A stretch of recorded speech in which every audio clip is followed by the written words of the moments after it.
आग ही आग को पैदा कर रही है। दिमाग शांत क्यों नहीं हो रहा है? 1-2 घंटा किसी जगह पर बैठना होता, बैठ भी नहीं पाते, विचार कितने सारे चलते रहते हैं। Because fire creates fire. अगर आप प्राकृतिक और एकदम से अल्कलाइन फूड खाएंगे जो भगवान का बनाया हुआ, दिमाग अपने ही तरीके से शांति की स्थिति में चला जाता है, जिनको हम पीस ऑफ माइंड कहेंगे। हम पूरे जीवन भर बाहर ही जीते आए हैं, अब हमें भीतर की यात्रा के तरफ मुड़ना है।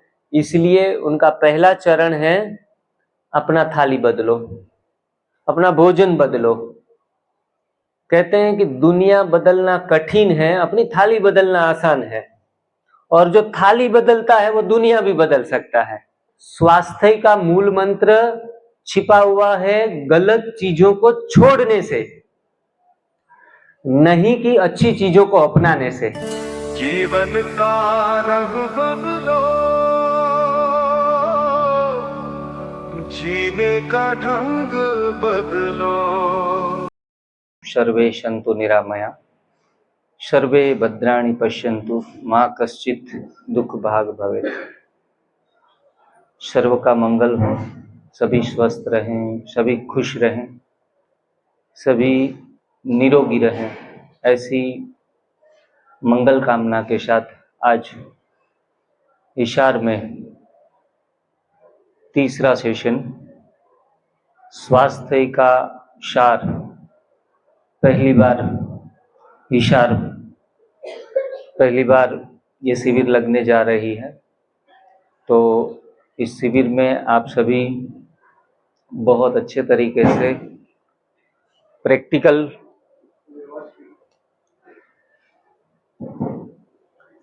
प्रैक्टिकल स्वरूप में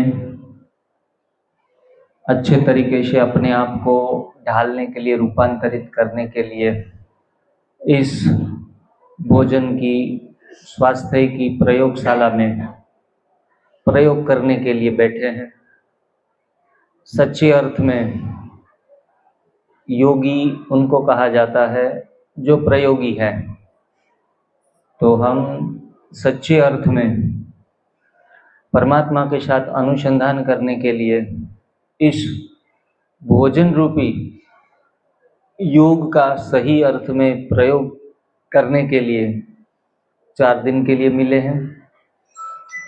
4 दिन में इस भोजन की, आहार की जो साधना है, उनको शौक का विषय न समझकर साधना का विषय, साधना का अभिन्न अंग समझकर हम इस प्रयोगशाला में आए हुए हैं। और धीरे धीरे करके अपने आप को रूपांतरित करते जाएंगे और पूर्ण स्वास्थ्य की तरफ अग्रसर होते जाएंगे। एक एक कदम। Health is not only absence of physical disease, it's related on a social, emotional and spiritual health also. तो चारों प्रकार की संपूर्ण स्वास्थ्य की प्राप्ति किस तरीके से की जाती है, उनके कुछ कुछ चरण जानते भी जाएंगे और जानने के साथ मानना और मानने के साथ सही क्रिया होना, ये 3 चीजें हमें रोगों से, दुखों से निवृत्ति देगी। दुख का कारण बना था गलत जानना, गलत मानना और गलत क्रिया। ये 3 कारण से हम दुखी हुए, रोगी हुए। रोगी होना मतलब सिर्फ शरीर से रोगी होना नहीं। जब व्यक्ति भय से ग्रसित हो जाता है उनको भी रोगी कहते हैं। चिंता से मग्न होता है तो भी रोगी कहते हैं। और मैं करता रहता है तो वो भी रोगी है। तो सभी आयाम के ऊपर पूर्ण स्वस्थ बने, इसलिए रामचरित मानस की जो साधना दी गई है उनको गहराई से समझने का पूरा प्रयास करेंगे। ऊपरी तल के ऊपर सिर्फ ये डाइट दे रहे हैं, क्या कैसे रेसिपी बनाते हैं, ये इनका 1% ही भाग है, जबकि बाकी जो हिस्से हैं वो समझने जरूरी है। दिल और दिमाग को परिवर्तन करने के लिए बैठे हैं। दिल दिमाग को सही दिशा दे तो ये दुनिया बन सकती है हमारे लिए सुखदायी। तो भावनाओं का परिवर्तन भी साथ साथ में करना है। भोजन परिवर्तन के साथ साथ भावना परिवर्तन भी बहुत महत्वपूर्ण है और एक दूसरों के साथ जुड़े हुए भी हैं। जैसे व्यक्ति का भोजन परिवर्तन होता है तो जैसा खाएंगे अन्न वैसा बनेगा मन, उस प्रकार से हमारे विचारों में परिवर्तन अपने आप ही आएगा। लेकिन कुछ हमें प्रयास जोड़ना भी पड़ेगा कि हमारे विचार सकारात्मक चले। हमारे विचारों में हम कहते हैं कि मनुष्य से देवता बनने में किए करत न लागी वार, लेकिन मैं तो कहूँगा कि पहले हमें जन बनना पड़ेगा। ईश्वर देते हैं जन को, लेकिन जन तो बनना सीखे। जन को प्रभु देते हैं सब कुछ, लेकिन जन तो बनना सीखे। तो एक मनुष्य को, इंसान को, इंसानियत को लागू हो ऐसे नीति नियम, नेचर के लॉ के आधार के ऊपर हम जीवन जीने का पूरी निष्ठा के साथ, ऑनेस्टी के साथ प्रयास करें। जो भी प्राकृतिक नीति नियम बताए गए हैं उन पर चलने के लिए कटिबद्ध हों। भोजन का समय निश्चित करें, खास करके सूर्य की हाजिरी में ही भोजन कर लें। Early to bed and early to rise, ये भी स्वास्थ्य का नियम ही है। चबाकर खाना भी स्वास्थ्य का नियम है। पेड़ पौधों के बीच में जाकर प्रकृति के साथ जुड़ना, वो भी स्वास्थ्य का नियम है। नंगे पैर चलना भी स्वास्थ्य का नियम है। किसी के साथ प्यार से बर्ताव करना, मीठे बोल बोलना, किसी के प्रति द्वेष न रखना, ये भी तो स्वास्थ्य के नीति नियम हैं। तो ऐसी छोटी छोटी बातों के ऊपर भी हम फोकस्ड करेंगे, लेकिन मूलभूत जो आधार मंत्र है वो हमने अपना भोजन जैसे ही परिवर्तन कर लिया। आज दोपहर हम लंच लेके बैठे हैं। जो लोग घर पे रोटी दाल चावल लंच लेके बैठते हैं और आज का लंच लेके बैठे हैं, उसमें आपने डिफरेंस फील किया होगा कि आज का भोजन सुस्ती नहीं दे रहा है। आज का भोजन सुस्ती नहीं दे रहा है। आज का भोजन किसी भी प्रकार की उत्तेजना पैदा नहीं कर रहा है दिमाग में, और आज का भोजन ताजगी दे रहा है। तो जीभ के स्वाद के लिए, जीभ के 2 मिनट के टेस्ट के लिए जो पका हुआ भोजन ले रहे हैं वो सुस्ती देता है, आलस देता है और बुद्धि में अंधेरापन भी देता है।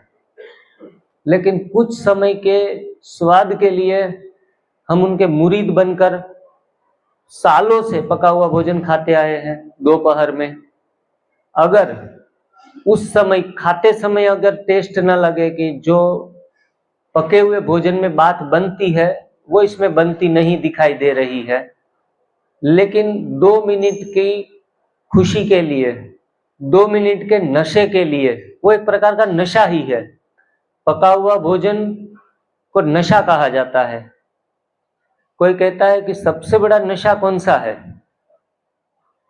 सबसे बड़ा नशा शराब पीना, बीड़ी सिगरेट पीना या किसी भी प्रकार के ड्रग्स लेना, तो बिल्कुल गलत जवाब है। सबसे बड़ा नशा है cooked meal. Cooked meal is a big addiction in all over the world. उनका नशा अगर 15 दिन भी कच्चा खा के देखो, बाद में 1 दिन भी खाओ ना, तो आपको नशा फील होगा। अभी तो इतने नशे में हम चल रहे हैं जीवन में कि पका हुआ भोजन खा के भी हम नशा फील नहीं कर रहे हैं, क्योंकि इतने नशे में तो हम रहते ही है सदा के लिए। जैसे दारू की बोतल पीने वाला, 1 बोतल पीने वाले को 1 बोतल तक तो नशा लगता ही नहीं है। जब उनकी मात्रा बंद हो जाती है तब वो आधी पिए तो पता चलेगा कि नशे में है वो। इस तरीके से हम भी पके हुए भोजन के एडिक्टेड लोग ही हैं, पूरा समाज, पूरी सोसाइटी, पूरी दुनिया, कि पके हुए के बिगर खाना ही हमारी कल्पना से बाहर है, कि पके हुआ को ही भोजन कहेंगे, वो ही न्यूट्रिशन फूड है। कई कई बार सभाओं में, शिविरों में लोग पूछते हैं कि आपका डाइट फॉलो करने के बाद किसी भी प्रकार की कमी तो नहीं रहेगी उसमें, न्यूट्रिशंस में। तो मैं पूछता हूं कि पका हुआ भोजन लाइव फूड है या कच्चा भोजन लाइव फूड है? बोला कच्चा। मरा हुआ भोजन hopeless food, cooked food is a hopeless food, dead food. तो डेड एंजाइम होते हैं। इतना पूरे जीवन भर खाते खाते B12 की कमी आई, कैल्शियम की कमी आई, हीमोग्लोबिन की कमी आई, ये सब कमी पूर्ति चलती रही पका हुआ खाते। अब आप कच्चा खाते हैं तो उल्टा कमी आने के कोई चांस नहीं, बढ़ने के चांस है। यहाँ जो लोग बैठे हैं उसमें भी आपने अनुभव सुने कि कुछ समय के बाद रिपोर्ट एकदम से फर्स्ट क्लास नॉर्मल हो गए, सारे के सारे रिपोर्ट्स। तो कच्चा भोजन खाने से घबराने वाली बात नहीं है, डरने वाली बात नहीं है, उल्टा विटामिन A to Z सारी चीजों की पूर्ति। अपक्व भोजन, जिनको हम एक पॉजिटिव लैंग्वेज में बोलना चाहे तो ईश्वर का पकाया हुआ, इंसान का नहीं। इंसान का पकाया हुआ जो किचन में पकता है वो बीमारी पकाता है, भगवान का पकाया हुआ स्वास्थ्य बनाता है।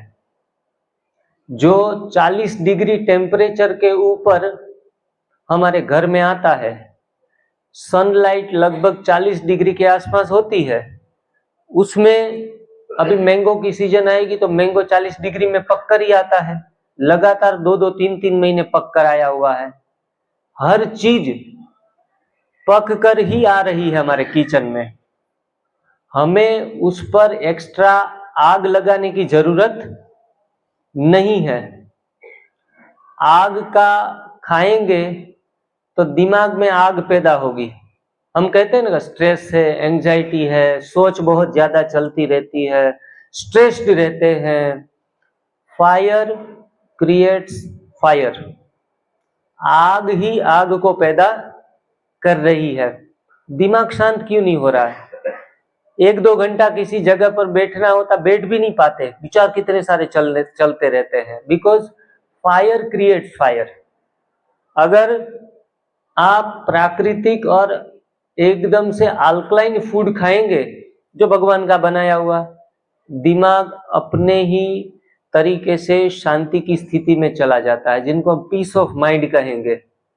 वो पीस ऑफ माइंड रियल में हम टेस्ट कर पाएंगे, अनुभव कर पाएंगे और अंदर की यात्रा कर पाएंगे, भीतर जा पाएंगे। हम पूरे जीवन भर बाहर ही जीते आए हैं, अब हमें भीतर की यात्रा के तरफ मुड़ना है। इसलिए उनका पहला चरण है अपना थाली बदलो, अपना भोजन बदलो। कहते हैं कि दुनिया बदलना कठिन है, अपनी थाली बदलना आसान है। और जो थाली बदलता है वो दुनिया भी बदल सकता है। इसीलिए स्वयं के ऊपर विजयी, स्वयं के मन के ऊपर विजयी तो विश्व के ऊपर विजयी। मन जीते जगत जीत कहा जाता है। आज किसी को चाय की अगर घर पे आदत है तो याद भी आएगी कि भाई चाय थोड़ी बहुत मिल जाती तो अच्छा रहता। या फिर किसी के भी हम आदी बन चुके हैं ना, तो वक्त होता है तो याद आ जाती है चीजें। किसी को सिर दर्द भी हो सकता है, कई बार चाय नहीं मिलती है तो फिर सिर दर्द हो जाता है और दूसरों का सिर भी खाने लगते हैं। तो आदत ही बनाती है, आदत ही हमें बिगाड़ती है। हमारी सेहत बिगड़ी हुई है, इनका कारण है हमारी आदतों का परिवर्तन। अब अस्पताल भरे पड़े हैं, हिसार के सारे फुल, और आप जाएंगे तो सीधा एडमिट करने की बात करते हैं। आ जाओ, और ये कितने में हलाल होंगे, उस हिसाब से हलाल करने के लिए तैयार ही है, और हमारी भी मजबूरी है कि हम भी वह हलाल होने के लिए तैयार हैं। पैसे भी देंगे, वक्त भी देंगे, और दवाइयां खा के और सेहत बिगाड़ेंगे, और उसी चक्कर में घूमते रहेंगे। लेकिन मेडिकल दवाइयों की फायदा ये है कि दवाइयां खाते तुरंत आराम महसूस होता है, और इस चक्कर में हम जीवन भर उसमें फंस पड़ते हैं, क्योंकि ये हमारे नर्वस सिस्टम को टोटल स्टॉप करता है। मैसेजेस सारे सप्लाई बंद हो जाती है। दर्द है, पैर काटा हुआ है, फिर भी दर्द का सेंसेशन नहीं जा रहा है, तो इसीलिए मेडिकली एलोपैथी ट्रीटमेंट लेने के लिए हम तैयार भी होते हैं। और इमरजेंसी में एलोपैथी यूज कर ली, कोई बात नहीं। लेकिन आप दैनिक जीवन में अपनी लाइफस्टाइल बना चुके हैं एलोपैथी को, तो दुनिया के सबसे बड़े महामूर्ख कहीं भी ढूंढने जाने की जरूरत नहीं है। अगर आप बीपी की गोली 20 साल से खा रहे हो तो आपसे बड़ा मूर्ख कोई नहीं।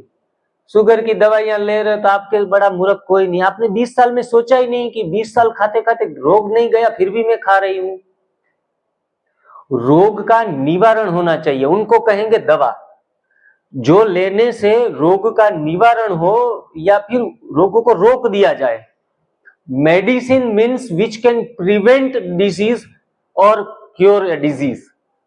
मेडिकली भाषा में मेडिसिन की यही डेफिनेशन है, और आप तो लिए जा रहे हैं, और लंबे समय तक सोचने का वक्त ही नहीं मिला हमें कि दवाइयां उल्टा by one get one multi, ऐसे भी नहीं कि by one get one free, दूसरी 5-7 और बीमारियां हम लेके घर पे आ रहे हैं।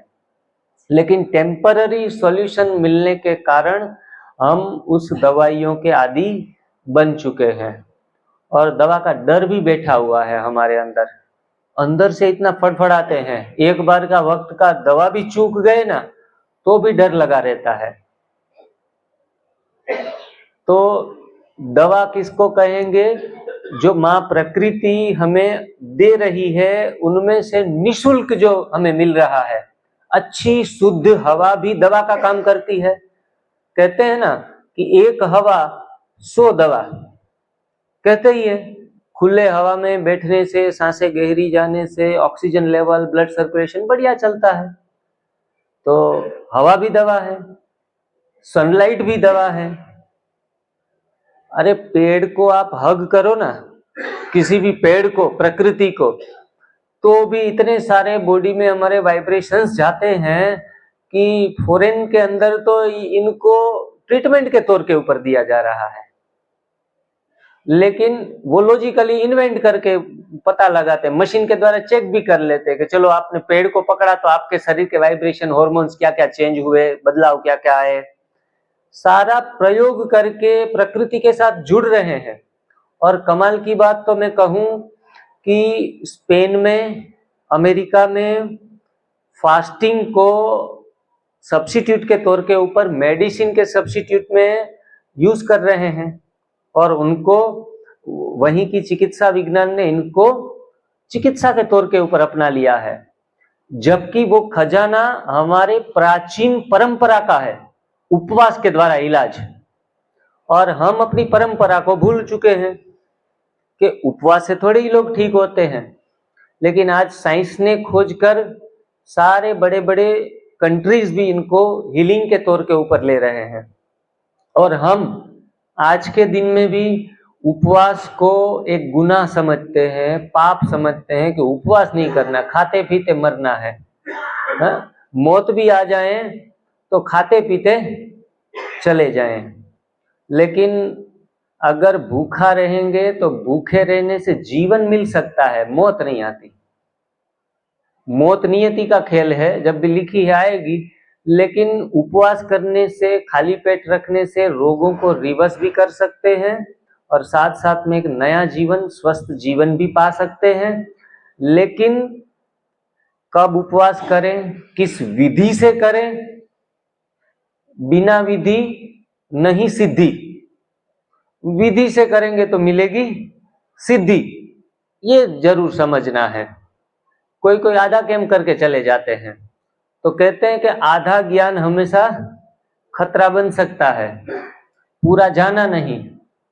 और अपने हिसाब से जो ठीक लगा वो कर लिया, इनसे रोग निवारण की आशा रखना थोड़ी मूर्खता भी है। हो सकता है मिल भी जाए, आधा करने से भी किसी किसी को परिणाम मिल भी जाते हैं, लेकिन ज्यादातर लोग अटके पड़े रहते हैं। इसीलिए विधि को जानना अवश्य जरूरी है। सिंपल विधि है, आधे से ज्यादा लोगों को पता भी चल चुका है।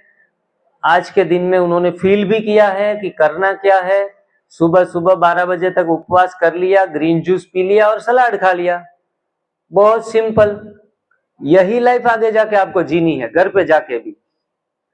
थोड़ी मात्रा ज्यादा कम कर सकते हो अपने हिसाब से, अपने हिसाब से रेसिपियों में चेंजेस कर सकते हो, आपको मन पसंदीदा डिशेस बना सकते हो। कितनी सारी वीडियोस हमारे यूट्यूब चैनल के ऊपर है, उसमें से कोई सिलेक्ट करके उसका कच्ची चीजों का वो जो रेसिपी बना लो, तो आप अपने हिसाब से कर सकते हैं। लेकिन विधि ये रहेगी, सुबह जब तक बीमार हैं, बीमारी चली गई तो विधि थोड़ी चेंज हो जाएगी, लेकिन बीमार जब तक है, रिपोर्ट एबनॉर्मल है, एनर्जी लेवल डाउन है, तब तक ये 10-12 बजे तक तो सुबह सुबह फास्टिंग कर ही लो। बीके ब्रह्मा कुमारी में 3 बजे उठ जाते हैं, तो हो सकता है 9 बजे भी आप ग्रीन जूस पी सकते हो, जरूरी नहीं है 12 बजे पीना, क्योंकि उसका उठने के बाद 6 या 8 घंटे हो जाएं फास्टिंग के तो काफी है। बाकी जनरल लोग 10 बजे उठने वाले लोग हैं, उनको तो 3 बजे पीना चाहिए ग्रीन जूस। 9-10 बजे उठने वाले लोगों को, कई कई लोग तो कहते 12 बजे जूस पीना है तो 11 बजे उठते हैं, तो बोला 1 ही घंटा उपवास करना पड़े, लेट उठे तो कोई ज्यादा झंझट न करनी पड़े। तो अपने हिसाब से नहीं, सुबह जब उठो, जब एनिमा ले लो, बाद के घंटे जो 6 या 8 घंटे है वो आपको फास्टिंग में गिने जाएंगे, हीलिंग में गिने जाएंगे, ये ध्यान रखना है। दोपहर ग्रीन जूस पी लिया, ग्रीन जूस पीने के बाद फलों का चयन सबसे अच्छा है। शुगर हो, बीपी हो, कोई बीमारी कोई भी हो, लेकिन फलों का चयन बेस्ट है, यही श्रेष्ठ विधि है। पहले उपवास, दूसरा पत्तियों का प्रयोग, तीसरा क्या बताया, फलों का प्रयोग। ये शास्त्रोक्त विधि आधारित है। पहले आकाश तत्व जो उपवास से हमें मिल रहा है, वायु तत्व पत्तियों से मिल रहा है, और अग्नि तत्व हमें फलों से मिल रहा है। हमारा जो शरीर देह बना है पंच तत्वों से, पंच तत्व यही तो है, आकाश, वायु, अग्नि, और चौथा कौन सा है, जल तत्व। जल तत्व मिलेगा हमें सब्जियों से, कंदमूल से। तो चौथा प्रयोग खाने में हम सब्जियां या कंदमूल का प्रयोग कर सकते हैं। और पूरा स्वस्थ होने के बाद 100% 100% फिट हो जाए तो रात के खाने में 1-2 चपाती, सब्जी, कभी रसगुल्ले, कुछ भी खा ले तो मना नहीं है, हाँ? लेकिन कंडीशन क्या है, ठीक होने के बाद, एकदम परफेक्ट, लोग बोले ना कि यू आर 100% ओके, तब जाके, और वो भी खूब चबाकर। जूस बन जाना चाहिए रोटी का, एक रोटी भी खाओ ना तो जूस बनाकर। ऐसे ऐसे जल्दी जल्दी खा लेंगे तो घुटनों के दर्द या कमर दर्द वाले फिर शिकायत करेंगे कि थोड़ा सा दर्द हल्का हल्का उठ रहा है, क्योंकि अनाज 25 साल के बाद हमेशा शरीर में गैस ही पैदा करता है। दालें 25 साल के बाद हमेशा गैस और यूरिक एसिड ही पैदा करती है। तो फिर कंप्लेन करते रहेंगे कि हल्का हल्का थोड़ा थोड़ा चल रहा है, दुख रहा है, लेकिन अब 90% कम है। तो इस चीज से बचने के लिए हमें अगर अनाज दालों से परहेज भी जीवन भर भी करनी पड़े तो कोई टेंशन ही नहीं, बच्चों की तरह उछलते कूदते रहेंगे। बिना अनाज दालों के तो उछलना कूदना एक लाइसेंस ही मिल जाएगा आपको। लेकिन पूरा 100% फिट होने के बाद भी बड़ी उम्र में थोड़ा बहुत अनाज बीच बीच में लेते रहेंगे, और मैं समझता हूं हर रोज लेंगे तो हो सकता है 10% थोड़ा सा दर्द शुरू भी रह सकता है। सप्ताह 15 दिन में एक आध बार ले लिया तो कोई प्रॉब्लम नहीं आएगा। अनाज सिर्फ और सिर्फ रोग कारक ही है, रोग देने वाला ही है। अनाज हमेशा रोक देगा। गेहूं तो बिल्कुल खाने नहीं चाहिए। जिनके भी गेहूं, मैं देखता हूं हरियाणा में, हमारे गुजरात से ज्यादा तंदुरुस्त लोग हैं हरियाणा में। मैं किस हिसाब से तंदुरुस्त बोल रहा हूं कि यहाँ थोड़ा पेट का भाग ज्यादा आगे आ जाता है, क्योंकि पूरी फसलें ही चारों तरफ गेहूं की ही पड़ी है, तो गेहूं खाने से पेट फूलता है। तो गेहूं का आटा तो गलती से भी डालना नहीं है। सभी प्रकार के आटे मतलब सेहत, आटा मतलब सेहत में घाटा, कि कोई भी फायदा नहीं है। लेकिन कोई लाचारी से दो हाथ जोड़ के पूछता भाई जी थोड़ी तो छुट्टी दे दो, थोड़ा कौन सा खाए, तो मैं कम से कम नुकसान करने वाले आटे कहता हूं कि भाई ज्वार, बाजरी, मक्का थोड़ा गेहूं के मुकाबले बहुत कम नुकसान देता है। तो थोड़ा घाटा अच्छा है ज्यादा घाटे से, तो थोड़ा घाटा आप शाम को एक टाइम ले सकते हो। लेकिन बीमार व्यक्ति गलती से भी आटा नहीं ले, वरना उनकी 10-20% आगे पीछे बीमारी चलती ही रहेगी। इसलिए आटे को टाटा ही कहना अच्छा है शुरुआत के दिनों में, तो 3-4 महीने तो, और एक बार ठीक हो जाए तो थोड़ा थोड़ा अपने शरीर के ऊपर प्रयोग करते रहो। आधी रोटी खाने से कुछ नहीं हो रहा है तो चालू रखो, कुछ हो रहा है तो फिर से बंद कर दो। फिर स्वयं के डॉक्टर आप स्वयं हो, खुद ही एनालाइज कर पाएंगे। और यहाँ कोई डॉक्टर नहीं है, कोई दर्द पेशेंट नहीं है। यहाँ हमारा शिविर रखने का आयोजन है कि स्वयं के डॉक्टर स्वयं खुद ही बने। मुझे आपके शरीर का मेटाबॉलिज्म पता नहीं है, आपका शरीर किस प्रकार से रिस्पॉन्ड कर रहा है। देखो लेमन है, वो लेमन बेस्ट क्लींजर है बॉडी का, मेरे को सूट कर रहा है, और माता जी को पिलाया तो वो बोली कि मेरे तो टखने और सारी चीजों में सूजन आ गई, ये हो गया वो हो गया। तो प्राकृतिक चीजें भी कई बार आपको परेशानी दे सकती है। किसी को नारियल पानी पिला दिया तो बोला मेरे को तो आज बहुत गैस उठ गई। समझो प्राकृतिक चीजें भी बीमार शरीर में जब जाएगी तब थोड़ी बहुत परेशानी भी दे सकती है। तब जाके क्या करना है, उन दौरान ऐसे करो कि इस चीजों को कुछ समय के लिए अवॉइड करो, सदा के लिए नहीं, कुछ समय के लिए अवॉइड करो जो आपको जच नहीं रही है। लेकिन उनके जो गुणधर्म है वो शरीर में कैसे फायदा देती है, वो फायदे से हम वो वंचित ना रह जाएं। इसीलिए थोड़ा बहुत बॉडी डिटॉक्स होगा तो हर चीज सूट करने लगेगी।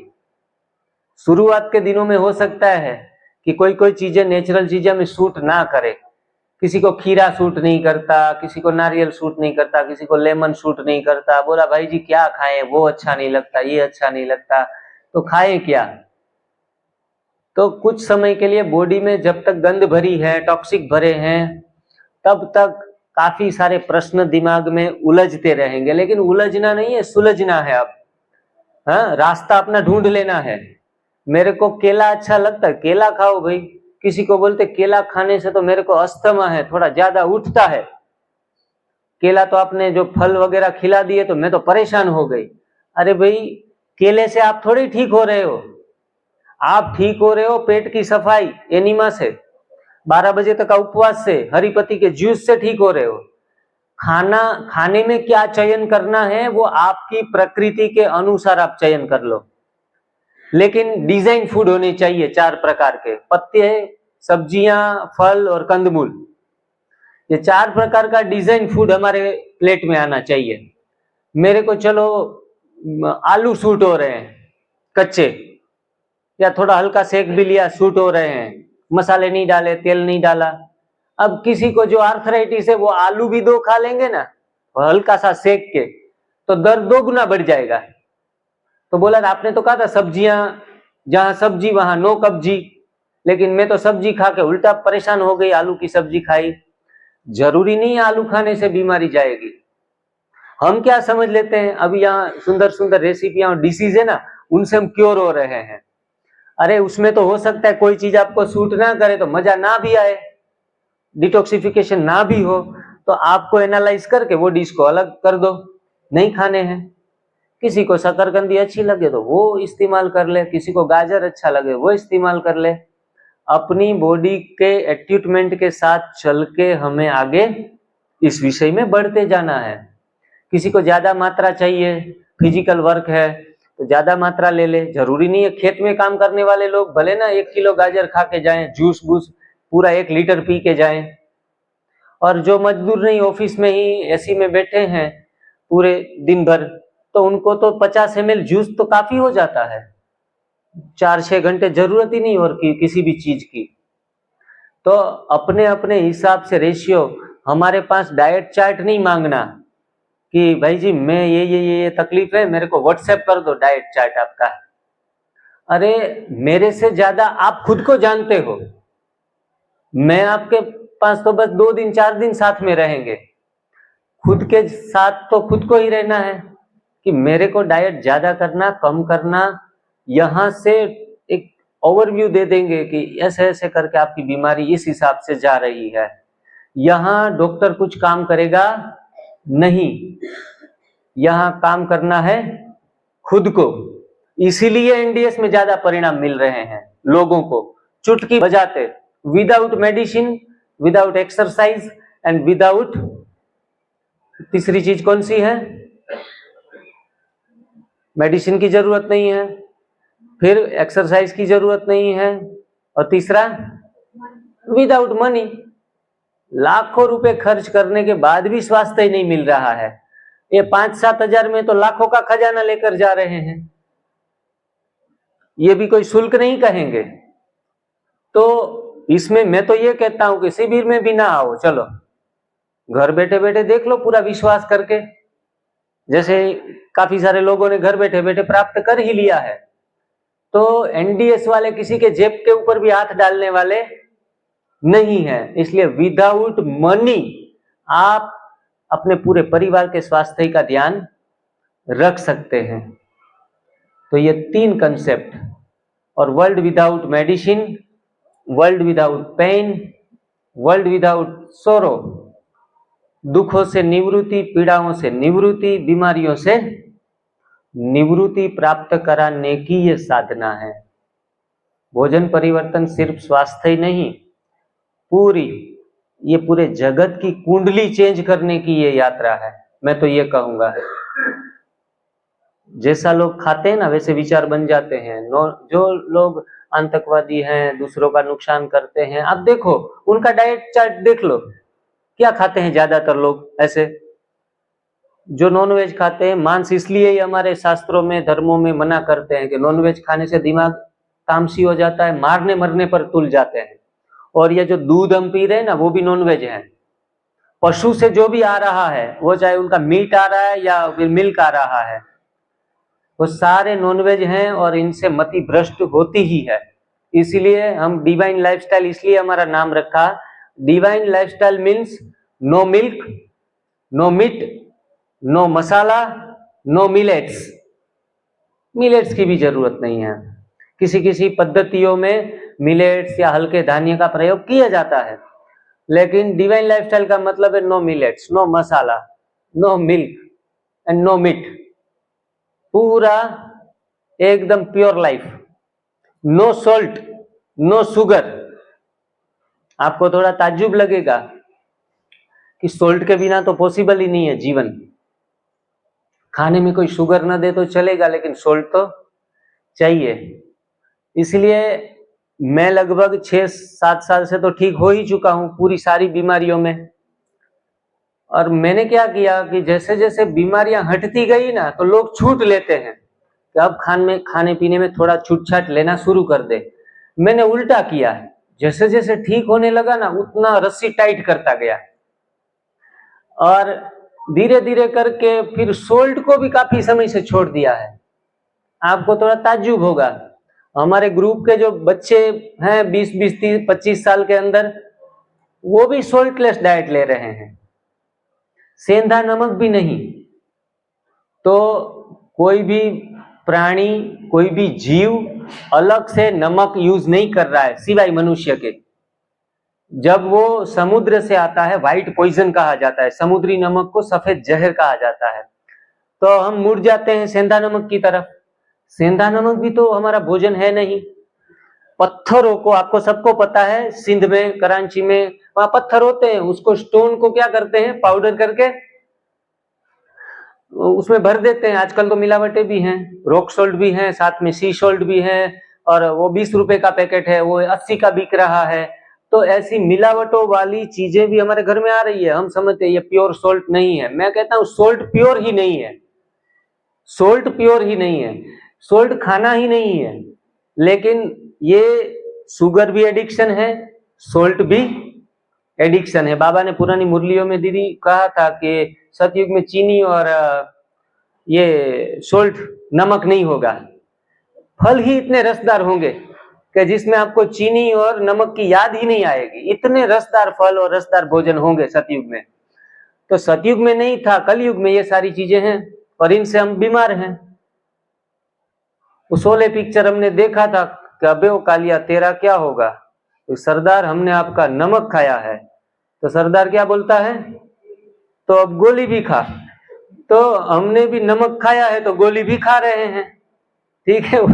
वो गब्बर सिंह की गोली खाकर मर गया, हम ये और दवाइयां डॉक्टर की गोली खा के मर रहे हैं। हम जी नहीं रहे हैं। लोग एक बार मरते हैं, हम बार बार मर रहे हैं गोलियां खाकर। तो जितना भी आप ठीक होते जाओ, अपनी रस्सी को टाइट बनाते जाओ, थोड़ा फायदा मिले ना तो हर एक बातों को अच्छे तरीके से दिल दिमाग के ऊपर छपा लो कि एकदम फिट होना है, एकदम सुपर हिट होना है, तो आर्ट ऑफ लिविंग सीखनी पड़ेगी। आर्ट ऑफ लिविंग वो भाई सिखाते, वो बात नहीं कर रहा हूं। लिविंग मतलब छोड़ना, लिव कर दिया। तो लिविंग, आर्ट ऑफ लिविंग, पहले क्या छोड़ना है, अनाज दाल, बीमार हैं तो दूध और दूध से बनी चीजें, तेल, शक्कर, नमक, सारी चीजें निकाल रहे हैं। बोला भाई बचा ही क्या, क्योंकि हमें दो सुख में ही मजा आता है, खाना और दूसरा सोना। दो सुख ही मजे में है, इसलिए तो जीवन काट रहे हैं। अगर आपको कहे कि खाने का सुख निकाल दो तो पूरा आधा जीवन तो समाप्त हो जाए। लेकिन अगर भोजन के प्रति अपनी आसक्ति कम हो जाएगी, अगर भोजन में आसक्ति है तो रोग भी, बीमारी भी आ सकती है। अगर भोजन में आसक्ति है तो बीमारी भी आ सकती है। भोजन में आसक्ति निकल गई मतलब बीमारी भी निकल गई। किसी भी प्रकार की कोई भी परेशानी नहीं आने वाली, उल्टा चेहरा और चमकने लगेगा। कल हम सेंटर पे गए, हमारी बहनें हमारे साथ जो होती है ना पूरी ग्रुप की, वो बहनें 15-15 साल की शायद आपको लगती होंगी, 15-17 साल की, 10वीं 12वीं पढ़ती ऐसे। लेकिन जैसे ही मैंने एनडीएस में जोड़ लिया इनको 7-8 साल में, तो दिन ब दिन हर साल, हर 1 साल होता है तो 2 साल छोटी हो जाती है। वो एजिंग फैक्टर चला जा रहा है। लोग इनको बच्ची समझकर उनको सुनते भी नहीं है उनको। वो बोला सर हम छोटे दिख रहे, लेकिन छोटे दिखने के बाद कोई हमारी सुनता नहीं है। मैंने कहा आपको सुनाना भी नहीं है, आप सेवा करो।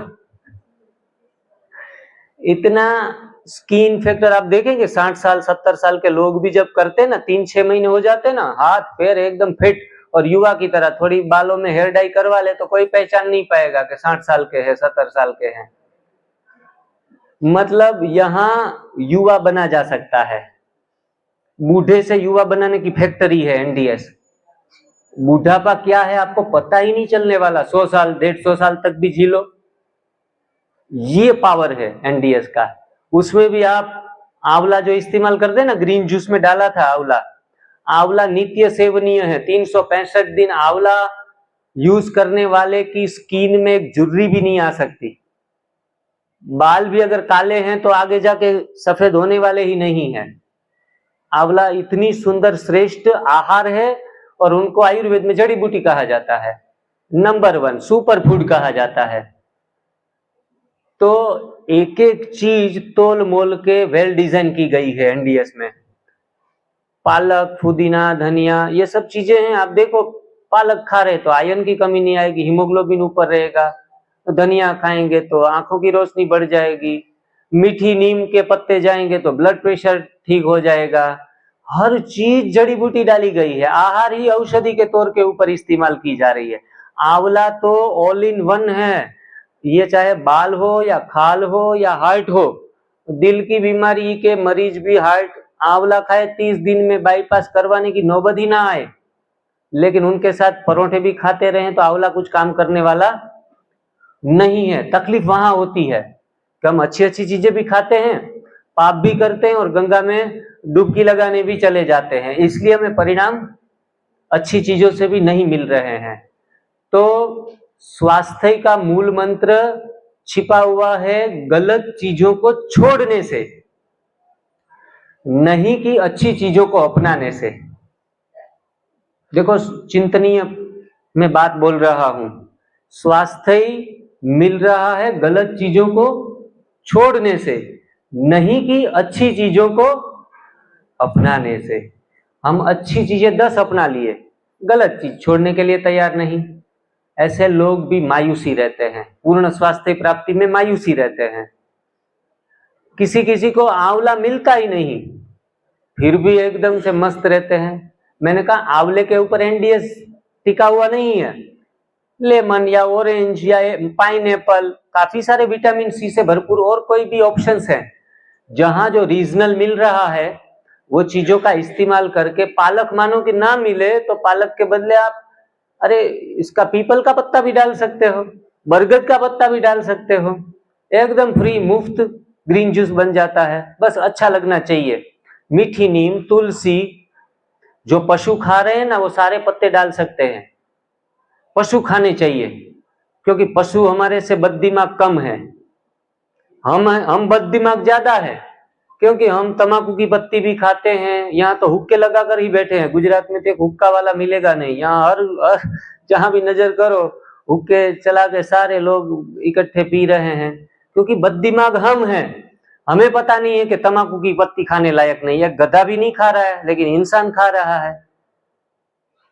चाय की पत्ती, तो चाय के बाग बगीचों में आसाम में आप देखेंगे कोई पशु जाता ही नहीं, उसके बाउंड्री वॉल लगाने की जरूरत ही नहीं है। चाय की पत्ती में हाईली एसिडिक है चाय की पत्ती, दारू पीने से बदले 10 गुना आपका खून खराब कर देता है, दारू से भी 10 गुना ज्यादा खून एसिडिक लेवल के ऊपर लेके जाता है। और वो बददिमाग इंसान वो शुरुआत ही सुबह की इनसे कर रहा है। तो चलो, मनुष्य से देवता ना बनो तो पशु तो बन जाओ, तो भी अच्छा है। पशु को पता तो चलता है कि ये खाने लायक नहीं, अरे सूंघने भी नहीं जाता, दूर से ही हट जाता है। और इंसान जो बहुत सयाना, वही सबसे ज्यादा बेवकूफ बनकर जी रहा है और गलत चीजें नशा दे रही है, आदत बना चुके हैं, इसलिए हमने अपनी लाइफस्टाइल बना ली है। चाय की पत्ती और तंबाकू की पत्ती वो चीजें छोड़ने लायक है। उनके अलावा सारी पत्तियों में चेक कर लेना है, कभी कभार घर पे पता ना चले कि ये पत्ती इस्तेमाल करे या ना करे, तो वो पत्ती को थोड़ा आसपास में पशु है तो उनको चखा कर देखना है, खा ले तो आपके मिक्सर में डाल दो, बरोबर। कई लोग तो फोन पे पूछते हैं, डॉक्टर साहब वीडियो कॉल पे पत्ती दिखाते हैं कि ये खा ले। मैंने कहा ये गाय को या भैंस को खिलाओ अपने, तो खा ले तो खा लो, मेरे को भी पता नहीं है ये खाने लायक है। पता नहीं हरियाणा में कौन सी पत्ती तोड़ के लेके आए, सारी पत्तियां एक जैसी लगती है, जिसमें वाइट दूध डिस्चार्ज ना हो, जैसे अख की पत्ती होती है, इसमें फिर धतूरे की पत्ती है, तो ये सारी चीजें खाने लायक नहीं। उल्टा ग्रीन जूस बना दोगे तो दुनिया से उठ जाएंगे। तो थोड़ा विवेक से ध्यान रखना है कि कौन सी पत्तियां खाने लायक हैं, क्योंकि जल्दबाजी में होते हैं ना कि अरे नया कुछ जान लिया अब करो शुरू। सहजन की पत्ती खाने लायक है, घुटनों के कोई भी दर्द हो, सारे घुटने एकदम हॉर्स पावर इसमें इतना आ जाएगा पता भी नहीं चलेगा। लेकिन सहजन की पत्ती थोड़ी कम मात्रा में ग्रीन जूस में डालनी होती है, ज्यादा मात्रा बढ़ जाती है तो डायरिया हो जाता है। सहजन की पत्तियों से, जो क्या बोलते मोरिंगा कहते हैं, हाँ चलो नुकसान नहीं करेगी, पेट की सफाई करती है तो उसमें नुकसान तो है नहीं, लेकिन कहीं बाहर मीटिंग अटेंड करनी है, काम धंधे पे है तो परेशान हो जाए, इसीलिए थोड़ा बहुत अध्ययन तो करना पड़ेगा। यहाँ 4 दिन भी अध्ययन कर लो, घर पे जाके डेली चैनल खोल के एक आध वीडियो तो देख ही लो, हर रोज अपडेट होते रहो। देखो साइड इफेक्ट का जीरो खतरा कोई भी नहीं है, आपको साइड इफेक्ट कुछ भी नहीं होगी, फायदे ही फायदे। हो सकता है किसी को कम फायदे मिले, किसी को ज्यादा फायदे मिले। और किसी किसी को शुरुआत के दिनों में अगर बुखार आ जाए, दस्त लग जाए, कमजोरी आ जाए, तो 4 दिन में ही एनडीएस बंद कर देते हैं। अरे कुदरत की इस पर विशेष कृपा है, जिसको ऐसा कुछ होता है, सिर चकराने लगे, दुखने लगे, कमजोरी जैसा फील करने लगे, हल्का सा चक्कर आने लगे, दस्त लगने लगे, बुखार, शरीर का टेम्परेचर बढ़ जाए, मतलब आपके ऊपर भगवान का विशेष ध्यान है, आपके अंदर सफाई जल्दी से शुरू कर दी है। It's a sign of detoxification, it's a symptoms of detoxification. जी मचलने लगे। कई बार तो ऐसा कि 2 दिन हो गए शिविर में, अब निकल लेते हैं, सारा का सारा जितना समझना था उतना समझ लिया, लेकिन ये जी मचलने का साइकोसोमेटिक भी उभार आते हैं। किसी को डिप्रेशन है, देखो एनडीएस करने से कितना भी पुराना डिप्रेशन है वो भी चला जाता है, क्योंकि गट क्लीन होती है। आंतों की सफाई होने से भी मानसिक स्थिति भी सुधर जाती है, नींद अच्छी आने लगती है। अभी 70 साल की एक माता जी बाबा के ज्ञान में 50 साल से पति पत्नी दोनों आए थे, बीपी शुगर और व्हीलचेयर पे ही थे, बिल्कुल उठना भी संभव नहीं, शुगर भी हाई, बीपी भी हाई। अब वो यहाँ महीने भर रुकी, बीपी शुगर तो सप्ताह में चला गया, लेकिन बड़ी मजे की बात यह हो गई कि रात को जो सोने की नींद की गोलियां खा रही थी ना, वो भी 15 दिन के बाद बंद हो गई। आराम से 9 साढ़े 9 बजे तो नींद अच्छी आने लगी। मतलब हर एक चीज का ये इलाज है, अगर व्यक्ति दृढ़ हो तो। खुद कई बार मानसिक रोगी तो खुद कर नहीं पाते, अपने ऊपर कंट्रोल नहीं कर पाते, तो इनको कोई कराने वाला भी हो तो भी मानसिक लेवल के ऊपर उनको परिणाम मिलते हैं। हर चीज का सॉल्यूशन है। कहते हैं कि many problems one solution, it's NDS. कोई भी समस्या में, ढांचे में आप ये चीजों को अप्लाई कर सकते हो। यहाँ भी किसी भी जगह पूछने की जरूरत ही नहीं है, कुछ बेहतर फायदा होगा। माताओं बहनों को तो कमर का दर्द और घुटनों का दर्द, कंधों का दर्द तो जाएगा, पता भी नहीं चलेगा, भागते रहेंगे, दौड़ते रहेंगे। जो भी बहू और सास हमारे पास साथ में आती है ना, तो बहू कहती है हमारी सास को थोड़ा ठीक करो, तो हम उनकी सेवा से फुर्सत मिले तो घर के काम संभाल सके। और ऐसे ऐसे लोग फिर आते हैं 1-2 महीने के बाद घर पे बुलाते हैं कि भाई जी 1 घंटे के लिए आ जाओ ना घर पे, यहाँ से निकलो। तो मैं उनके घर पे जाता हूँ, तो कई बार ऐसे कॉमेडी दृश्य देखते हैं कि बहू सोफे पे बैठी है और सास पोछे मार रही है। जो बीमार थी, बोला ये आपको शोभा नहीं देता, आपकी सास पोछा लगा रही है, झाड़ू लगा रही है। बोला वो 20 साल से नहीं लगाए थे उन्होंने। तो अब वो थोड़ी एनडीएस करने के बाद ठीक हुई ना, तो वो मेरे से वो डांट के मेरे को बिठा दिया, तब मेरी बारी है। ऐसे चमत्कारिक परिणाम हमने देखे हैं अपनी आंखों से, और इतने मौज से। बोला हम सपने में भी नहीं सोचा था कि फिर से हाथ पैर चलने पर लग पड़ेंगे, ये परिणाम देता है। लेकिन पूरी निष्ठा के साथ पत्तियां, सब्जियां, फल और कंदमूल, और बहुत ज्यादा न रहा जाए तो अंकुरित मूंग, अंकुरित चने, अंकुरित करके, स्प्राउट करके आप थोड़े बहुत ले सकते हो। मूंगफली भी अंकुरित करके खा सकते हो, पीनट्स अंकुरित करके। सीधी कच्ची खाएंगे तो हार्ट अटैक जल्दी से आ जाएगा। किसी ने कहा कि कच्चा ही सच्चा है, अभी हम कहते ना कच्चा ही सच्चा, सेहत के लिए अच्छा। एक न्यूजीलैंड में भाई था, उन्होंने मूंगफली खा ली, बहुत सारी, ढेर सारी, हर रोज रोटी दाल चावल सब छोड़ दिए, और मूंगफली खाता ही रहा गुड़ के साथ। किसी को खाने की आदत होती है, तो कच्चा खाते दूसरी बार अटैक आ गया। मतलब कोई कोई चीजें हैं, काजू है, बादाम है, मूंगफली है, ये सारी चीजें तो हार्ट अटैक तक भी लेके जा सकती है। जो एसिडिक चीजें हैं वो कच्ची चीजें का सेवन करना नहीं है। चलो जो स्वस्थ चल रहे हैं, एथलेटिक हैं, जिम जाते हैं, उन लोगों के लिए कच्ची मूंगफली भी थोड़ा सा 50 दाने खा लिए तो भी कोई हर्जा नहीं है, प्रोटीन मिलेगा इसमें से। लेकिन जो बैठे हुए हैं घर पे, कोई फिजिकल श्रम नहीं है, हार्ट दिल के मरीज हैं, ऐसे लोग काजू बादाम का कोई रेसिपी बना के खा लेना तो भी यहाँ अटक जाएगी। तो ये थोड़ा विवेक से काम अपने को लेना पड़ेगा, हल्के से हल्के भोजन के तरफ जाना पड़ेगा। पत्तियों का सेवन और फलों का सेवन, रसदार फल होते हैं ना, जैसे केला है वो गुद्देदार है, ऑरेंज है वो रसदार है, तो फायदा कौन करेगा ज्यादा? ऑरेंज करेगा। जहां रस वहां कस, ये हमारे बीवी चौहान सर ने स्लोगन दिया है कि जहां रस वहां कस। जीवन में कस लाना है तो रसदार चीजें खाओ, जीवन में रस भर जाएगा।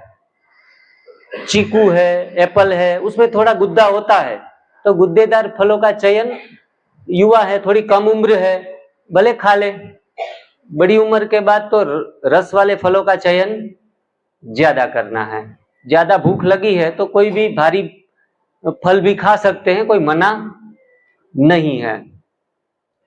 तो 12 बजे के बाद ग्रीन जूस और फलों का चयन, बाद में 2-3 घंटे गैप हो तो इंटरमीडिएट फास्टिंग करते रहें लगातार। ऐसा नहीं कि हमने पका हुआ खाना छोड़ा है तो बस पूरा दिन खाने की ही धुन मची रहेगा, अब क्या खाऊं, अब की बार कौन सा डाइट ले लूं, कौन सा डाइट खा लूं। तो यही चक्कर दिमाग में घूमता रहता है कि 1 घंटे के बाद 3 बजे क्या खाऊं डॉक्टर साहब, 4 बजे फिर भूख लगती है, फिर क्या खाऊं। अब मैंने कहा मेरा दिमाग मत खाओ, आप जो भी खाओ रोटी फिर से शुरू कर दो, आप चावल खाना शुरू कर दो, लेकिन दिमाग खाना बंद कर दो।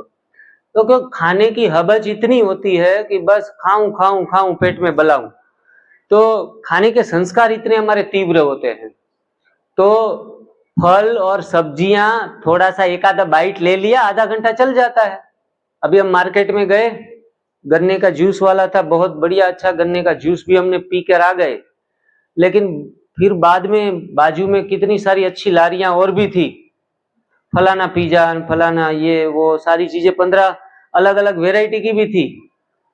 तो हम तो कई बार इससे गुजरते हैं तो पता चलता है कि अच्छा इसकी खुशबू ऐसी होती है। तो ये चीजें जो हमें अट्रैक्ट करती है, अपनी तरफ खींचती है, वो हमें खड्डे में ही डाल देती है।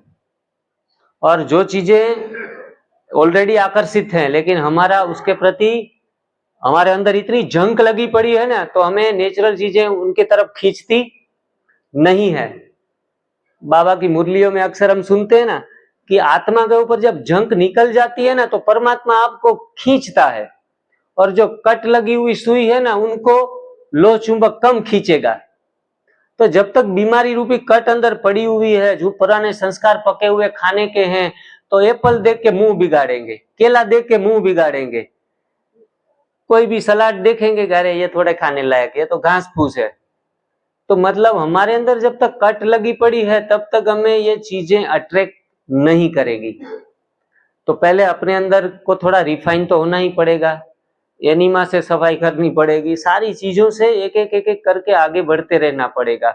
ये क्रमिक साधना है, एक दिन का खेल नहीं है, 2 दिन का खेल नहीं है, निरंतर प्रयास लगाते रहना है, अपने को मोल्ड होते रहना है। जो मोल्ड होते हैं वही वो गोल्ड बनते हैं, बाबा का स्लोगन है। शिव बाबा कहते हैं जो मोल्ड होते हैं वही रियल गोल्ड बनते हैं। तो रियल गोल्ड बनना थोड़ी आसान है, मोल्ड तो होना पड़ेगा हर एक चीज में।